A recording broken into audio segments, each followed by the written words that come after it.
વિશ્વના સૌથી ધનિક વ્યક્તિ ઇલોન મસ્ક અને અમેરિકાના રાષ્ટ્રપ્રમુખ ડોનાલ્ડ ટ્રમ્પ વચ્ચે સંબંધો હવે સુધરી રહ્યા હોય તેવું લાગી રહ્યું છે, કેમ કે આજે થોડાક સમય પહેલા જ ઇલોન મસ્કે પ્લેટફોર્મ એક્સ પર ટ્વીટ કરીને ડોનાલ્ડ ટ્રમ્પની માફી માંગી લીધી છે. એટલું જ નહીં, ઇલોન મસ્કે પ્લેટફોર્મ એક્સની પાછલી કેટલીક પોસ્ટમાં ડોનાલ્ડ ટ્રમ્પની નીતિઓ અને તેમના બયાનોનું સમર્થન પણ કર્યું છે. તો આવો જાણીએ કે ઇલોન મસ્કનું આ બદલાયેલું વલણ સંયોગ છે કે પછી પ્રયોગ. નમસ્કાર, જમાવટ સાથે હું છું પાર્થ.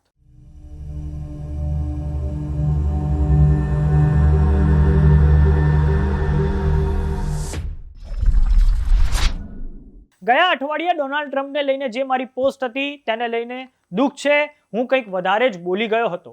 આ શબ્દો વિશ્વના સૌથી ધનિક વ્યક્તિ ઇલોન મસ્કના છે, જેમણે થોડાક સમય પહેલા પ્લેટફોર્મ એક્સ પર ટ્વીટ કરી છે.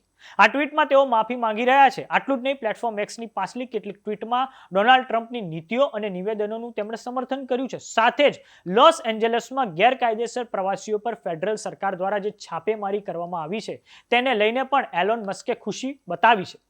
આ અગાઉ ઇલોન મસ્કે એક ખાનગી ન્યૂઝ ચેનલને આપેલા ઇન્ટરવ્યુમાં કહ્યું છે કે અમારી વચ્ચે સારા સંબંધો હતા અને હું એમના સારા થવાની પ્રાર્થના કરું છું. ઇલોન મસ્ક ડોનાલ્ડ ટ્રમ્પ સાથે જોડાયેલી તમામ ટ્વીટ હટાવી ચૂક્યા છે, જેમાં તો ઇલોન મસ્કે રાષ્ટ્રપ્રમુખ ડોનાલ્ડ ટ્રમ્પના મહાભિયોગની વાત કરી હતી. આ પહેલા 7મી જૂને તો ડોનાલ્ડ ટ્રમ્પે સ્પષ્ટ કરી દીધું હતું કે ઇલોન મસ્ક સાથે તેમનો સંબંધ પૂરો થઈ ગયો છે.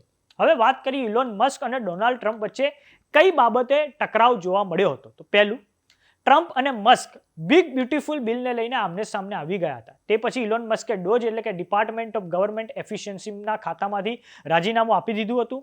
બિગ બ્યુટીફુલ બિલને હાઉસ ઓફ રિપ્રેઝેન્ટેટિવમાં પાસ ના કરાવવા માટે મસ્કે પોતાની તમામ તાકાત લગાડીને રિપબ્લિકન પાર્ટીના 3 સાંસદોને પોતાની તરફ કરી લીધા હતા.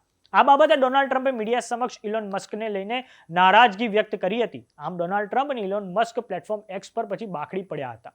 આપને જણાવી દઈએ કે ગયા વર્ષે અમેરિકામાં જે રાષ્ટ્રપતિના પદ માટે ચૂંટણીઓ થઈ તેમાં ઇલોન મસ્કના પ્લેટફોર્મ એક્સનો ઉપયોગ ડોનાલ્ડ ટ્રમ્પની ફેવરમાં થયો હતો. જો કે ઇલોન મસ્કના ટ્રમ્પની સામે ઝૂકવા માટે એ પણ કારણ હોઈ શકે કે નાસા સાથે ઇલોન મસ્કની કંપની સ્પેસ એક્સના કરોડો રૂપિયાના કરારો છે. તો એ શક્ય છે કે આ કરારોને જાળવવા માટે ઇલોન મસ્કે ટ્રમ્પની સામે ઝૂકવું પડ્યું હોય. વાત કરી ઇલોન મસ્કની તો તેઓ દુનિયાના સૌથી ધનિક વ્યક્તિ ગણાય છે. તેઓ પ્લેટફોર્મ એક્સ અને સ્પેસ એક્સના માલિક અને ટેસ્લાના સીઈઓ છે. ડોનાલ્ડ ટ્રમ્પની ટેરિફ નીતિઓના લીધે ટેસ્લાની ઇલેક્ટ્રોનિક કારના વેચાણમાં ઘટાડો નોંધાયો હતો. સાથે જ ટેસ્લાના શેરોમાં પણ કડાકો નોંધાયો હતો.